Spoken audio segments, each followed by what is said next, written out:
You guys ready? Whatever. Welcome to the Third Win channel, where today we're going to rank the lockers of the characters of Victorious. One of the unique things about Hollywood Arts is that every student there would design their locker to represent themselves in some way. I always thought this was a great idea, which added a lot of flavor to the scenery of the school. Now, before I begin my ranking of the lockers, I just want to mention that I'm working on a show which I released the first episode of called The Nostalgia Show, so if you haven't checked it out already, I think you would like it if you like Victorious, Drake and Josh, iCarly. It's gonna be really fun, but without further ado, let's get into the ranking. We have 8 characters and 8 lockers, and my ranking will be based on how much I like the locker, how well it represents the character, yada yada. Make sure to let me know in the comments what your own ranking is, but let's get started with number 8. The 8th best locker from our 8 main characters is Sinjin's locker. Now, I have nothing and a lot to say about this one. First of all, it's gross. I mean, it's literally wads of regurgitated food. To me, this locker does no one any visual favors, neither do the colors or the textures or anything like that make me happy.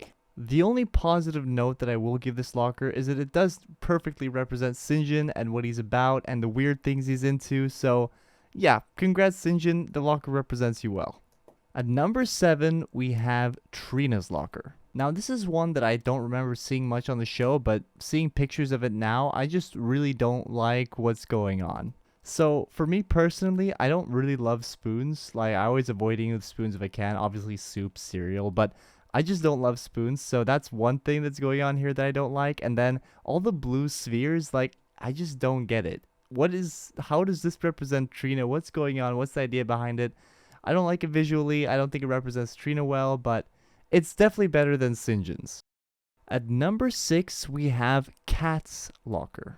Now, Kat's locker I think is really cute. It's just a ladybug crawling out of the grass. I think it represents Kat's character very well. It's got the effect of pink, green, and red.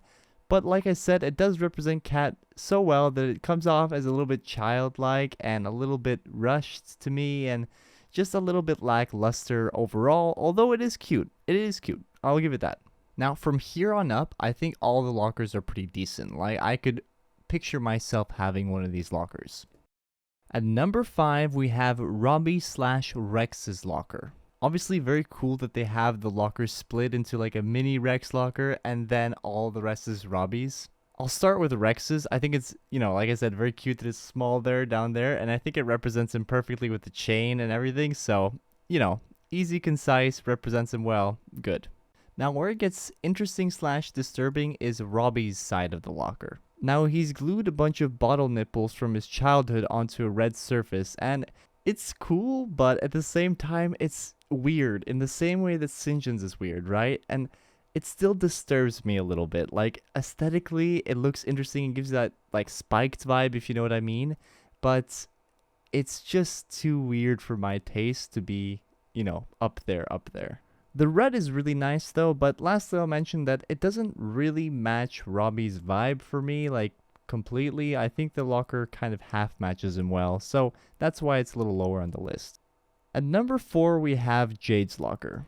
I really like this locker. The next 4 lockers, all of them, I really like. So Jade just has a bunch of scissors of different sizes and colors kind of placed onto a black background and arranged in a nice way. I can't really explain why I like it, but it's symmetrical in a way, but also not completely. And I don't know, obviously Jade loves scissors and her favorite movie is The Scissoring, so I think it matches Jade's vibe very well, and I just like the idea of scissors on the locker. It's really cool. Now we're heading into our top 3. And the third best locker in Victorious is Beck's locker. Beck's locker just features basically a transparent door. You can see straight through, you can see what's inside, which I think is brilliant.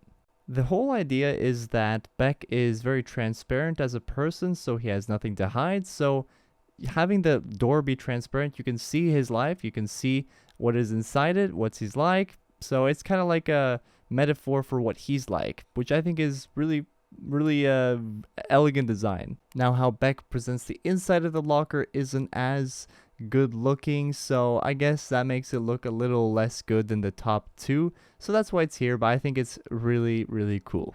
At number 2, we have Mrs. Make It Shine herself, Tori Vega. Tori's locker is definitely the most commercially appealing. It's got the slogan with the colors and the lights, everything is so clean, so obviously it gets points for that.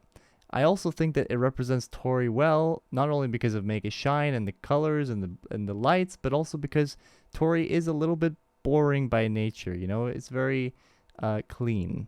And before you kill me in the comments, when I say boring, I mean like most normal of the group, right? Most least different, least outcasty. You know, I don't know how to explain that. She's the kind of person that will make the locker look perfect so that she won't get judged. I don't know. Does that make sense? But either way, a very effective locker, good looking locker, like it. And the number 1 locker, the best one in Victorious, is Andre's locker. Now, when I started this ranking, the first thing I did was write Andre at number 1. It's always been my favorite locker. I love how it also has a function where he has to play a certain thing on the piano for it to open. And like, come on, it's a piano on a locker. It's so clean looking. It's just amazing. It's like a dream. And obviously, it represents Andre perfectly, being the musical genius that he is. There's nothing more to say. I think it's just the cleanest, best, coolest, most functional locker in the show. I like it a lot. I would love to have it. Looking back, these lockers were pretty abstract, especially those first like 4 or 5. I was surprised, and the ones that were the best were the ones that used those abstract features, but used them in a clean way. The first ones were so messy. But thanks for watching me talk about some lockers in a TV show. I hope you enjoyed the video, and subscribe to the Third Wind channel if you enjoy these videos, and stay tuned for a new video tomorrow. I'll see you guys all then.